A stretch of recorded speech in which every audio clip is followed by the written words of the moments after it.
kudune damkar iki. Mbak Wi. Lah iki kudune damkar, nek ora damkar ya ora iso no. Few moments later.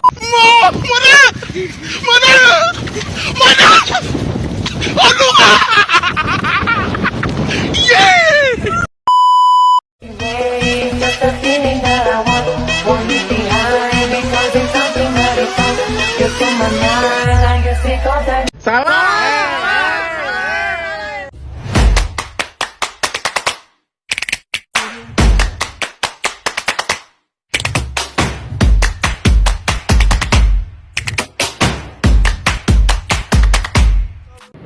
Assalamualaikum warahmatullahi wabarakatuh.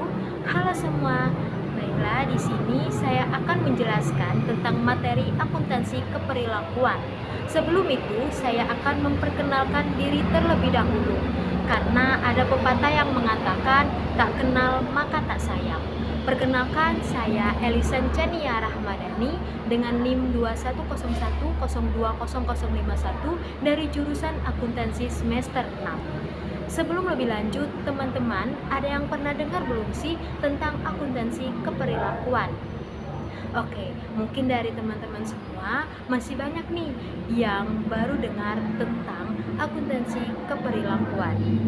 Yuk, langsung aja ke pembahasannya. Baiklah, di sini saya akan menjelaskan beberapa hal mengenai akuntansi keperilakuan. Yang pertama yaitu definisi mengenai akuntansi keperilakuan. Yang kedua, sejarah dan perkembangan akuntansi keperilakuan. Yang ketiga, ruang lingkup akuntansi keperilakuan. 4, aspek akuntansi keperilakuan. Dan yang kelima, manfaat akuntansi keperilakuan. Sebelum itu, saya akan menjelaskan terlebih dahulu mengenai akuntansi.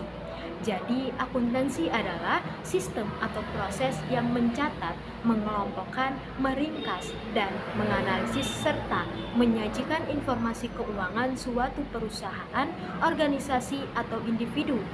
Untuk pengertian akuntansi keperilakuan adalah cabang dari akuntansi yang berfokus pada karakteristik perilaku manusia dalam mengelola keuangan. Nggak hanya itu nih teman-teman, menurut Belcourt tahun 1989 menjelaskan bahwa akuntansi keperilakuan yaitu penerapan dari ilmu keperilakuan yang digunakan menjabarkan dan melakukan prediksi perilaku manusia di semua lingkungan akuntansi. Jadi dapat disimpulkan nih teman-teman bahwa akuntansi keperilakuan adalah ilmu yang digunakan untuk menelaah bagaimana dampak perilaku manusia terhadap data akuntansi yang dihasilkan sehingga dapat digunakan dalam kegiatan pengambilan keputusan bisnis. Kedua itu ada sejarah dan perkembangan akuntansi keperilakuan. Nah, buat teman-teman yang nggak tahu, jadi akuntansi keperilakuan ada sejarahnya nih, hingga berkembang terus sampai saat ini. Kajian mengenai akuntansi keperilakuan mulai muncul sejak tahun 1952. Kajian tersebut dilakukan oleh agraris yang menerbitkan hasil kajiannya dengan judul The Impact of Budget on People, yang menjabarkan mengenai sudut pandang individu terhadap prosedur budgeting. Selain itu, kajian tersebut juga mengangkat efek yang terjadi akibat prosedur budgeting terhadap sikap individu yang meliputi manajer, tingkat supervisor. Kajian tersebut dilanjutkan kembali pada tahun 1953 yang berjudul Problem with Budget, yang kemudian diterbitkan melalui jurnal Harvard Business Review.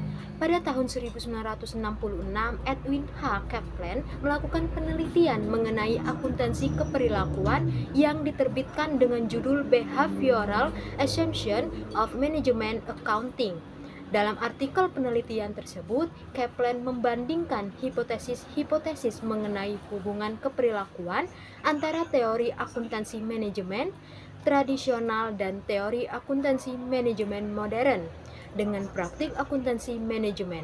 Pada tahun 1967, Anthony Hopwood telah menyunting jurnal Accounting Organization and Society Namun pada waktu itu belum ada media yang menghimpun eksperimen mengenai akuntansi keperilakuan.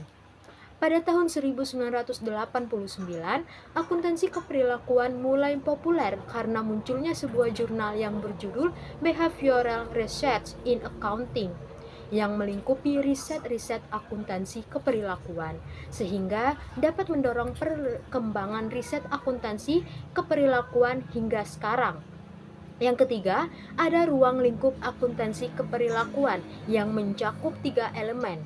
Pertama, akuntansi keperilakuan mengkaji bagaimana akuntansi membentuk pemahaman, sikap, dan perilaku organisasi dan manajer. Tujuannya adalah untuk memahami bagaimana informasi akuntansi berperan dalam pengambilan keputusan dan pemecahan masalah. Kedua, akuntansi perilaku juga mengkaji aspek manajerial dari akuntansi, seperti bagaimana manajer menggunakan informasi akuntansi untuk merancang strategi, menilai kinerja, mengambil keputusan, dan mengendalikan organisasi. Ketiga, akuntansi ini juga mengkaji bagaimana perilaku organisasi dan manajer dapat memengaruhi struktur dan proses informasi akuntansi. Berikutnya ada aspek akuntansi keperilakuan. Menurut Skiff dan Lewin tahun 1974 ada 5 aspek penting dalam akuntansi keperilakuan, yaitu yang pertama, teori perusahaan dan keperilakuan manajerial, kedua, penganggaran dan perencanaan, ketiga, pengambilan keputusan, 4, pengendalian dan yang kelima, pelaporan keuangan, yang terakhir ada manfaat dari akuntansi keperilakuan. Yang pertama itu ada 1, memungkinkan orang untuk mengerti bagaimana perilaku manusia mempengaruhi proses akuntansi.